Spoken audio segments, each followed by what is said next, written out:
So welcome to this new tutorial. In this we are going to create a Ethereum Dapp with UI, and for that we are going to use Solidity to build our contract, and to deploy and compile our smart contract we are going to use Hardhat, and for the UI we are going to use React.js. So let's get started with the tutorial. So as first things first, we have created a repository with all the necessary codes and folders, so we don't need to create the npx Hardhat project from the scratch. We just need to clone this repository here. So we'll just paste this command and clone the repository. In the meantime, we'll just open VS Code for our convenience. So we're just waiting for the VS Code to get loaded, and as you can see, the repository is already cloned. So now we are just going to open the terminal, and as you can see, the repository is here inside this Solidity React app. We have namely 4 folders: contracts, scripts, test, and web app. And other than that, we also have the hardhat.config.js, and I'm going to explain all of these in the upcoming steps. So first of all, we are just going to install all the dependencies so that the project is ready. So we are going to run this particular npm install command, and we are going to hit enter. So till the time the dependencies are getting installed, let's just open hardhat.config.js. So this is basically the configuration file for the Hardhat project, and it has the network configuration. As you can see, the URL is there and the accounts are also listed. So this is one of the private keys from the local blockchain network through Ganache. And other than that, inside the contracts folder, we have our smart contract, which is named as numberstorage.sol. And as I've already mentioned, it is written using Solidity. So it is a basic smart contract, and we are learning how the smart contract works. So first of all, it is having a variable which is going to store some number, and we are going to store some new numbers into that blockchain, and we are going to retrieve the number from the blockchain as well. So for that, we have 2 functions. One is for storing the number, so it is named as set number. Another is the get number function, which is to retrieve that particular function. So this is how our smart contract looks like. Other than that, we also have the scripts folder. Inside that, we have deploy.js and interact.js.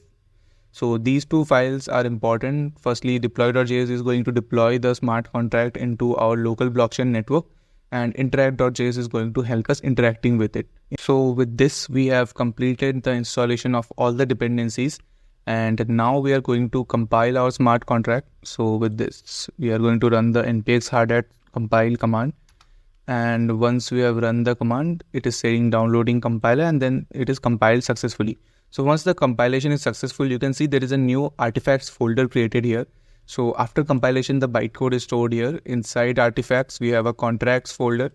We're going to that. There is a numberstorage.json. So the name will be same as your smart contract file's name, and it will be stored saved as .json extension. So this is having the ABI code as well. So that means our compilation is successful, and now we are going to test our smart contract. So we already have that Mocha test suite. So we are just going to run npx hard test command to just test out our contract. And let's see. So it has passed all its test cases as well. So we are good to go. So now we are going to start our local blockchain. So I'm just opening a new terminal tab, as I need to let the blockchain keep running. So I'm just running this one. And with this, our blockchain is ready and it's up. So now we will just deploy our smart contract as well. So for that, we need to run this command: npx hardhat run scripts /deploy.js. So as I already mentioned, we have 2 script files, deploy and interact. So now, as it is giving the network is Ganache, and it is deployed to this particular address in the blockchain. And we are going to need this address, so it is better that we keep it somewhere safe. So now let's move forward with just doing a basic interaction with our smart contract to check that everything is working fine or not. So there's just a minor change to this command. We're going to mention that npx hardhat run scripts /interact.js. So here we are just writing a value to the smart contract, and also we are just printing the value that was stored. So we wrote 26 in the smart contract, and then we are just printing out that, and this is the transaction hash. The transaction takes place when we are trying to store something in the smart contract. So that's why we are getting a transaction hash, and we'll get to know about it in more detail or in a better way when we are just going to run our React app as well, so that through the React app, when we interact with our smart contract, it would be a better experience. So now let's move on with our React app. So we'll just open another terminal tab and we will cd into our project, and then we will reach the web app folder. And inside the web app folder, let's install the dependencies for the React app this time, and we hit enter. So it's getting installed right now.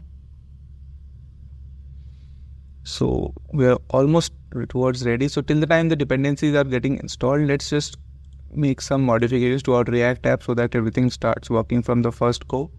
So we will go inside the src folder within the web app folder, and then we will go to app.js, and after this, if we come here, you can find this contract address, and this is not matching the address we got after deploying. So we are just going to update that as well. And with this, we have updated the contract address here. And as you can see, we are almost ready to start our app.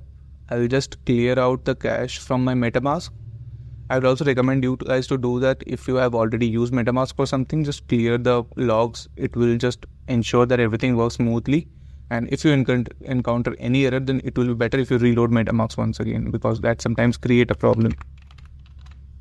So I'm just unlocking my MetaMask. And as you can see, it is already pretty clear. So I think I can go ahead with it. So it's time to start with the React app. So, okay. I've started the React app, and now I'll go here in the localhost 3000. It might open in a new window, but I would recommend closing that and opening here in the localhost. It would be better. And now we'll hit the go button. And once we hit the go button, in some time we will see the UI of our app. And it is compiled successfully. So as you can see, MetaMask is also ready. We'll not start it from here. We'll go to the next step. And we will add our current blockchain network, that Ganache local blockchain that we have, to our MetaMask. It is very important. Otherwise, MetaMask will not work with the correct address or the correct network. See, as I was in Ethereum mainnet from before, I need to switch to Ganache blockchain. So we are done with that. So just refresh it once more. And now when we refresh it, we need to add an account to our particular web app. So we'll just connect our web app with that account, and currently the number that is stored is 0. So now let's store some new number to it. So let's suppose we are storing 26, and it will be, since it is a transaction, so we need to approve it or reject it from here. So if we confirm, the transaction will take place, but if I say reject, then it won't take place. So let's just confirm the transaction once, and it is done. So let's check if it is done successfully from our MetaMask, and you can see it is confirmed here. So now if we just refresh this page, and you can see the stored number is coming as 26. We can also confirm that the transaction took place in our local blockchain by seeing these logs here as well. As you can see, these blogs also say the same thing. And if you want, we can choose some other number and store it there as well. Again, we have to approve it, and let's try rejecting it. But let's see what happens if we reject it. See, there's an error because the transaction was rejected and it is not working, right? But if we accept it and if we try to store it, then it will be working perfectly fine. So let's confirm it. And now let's refresh it. So as you can see, the number is updated. So that was it, guys. We created our first Ethereum decentralized application with UI, and here we stored a number in a blockchain, and then we also retrieved that number from the blockchain.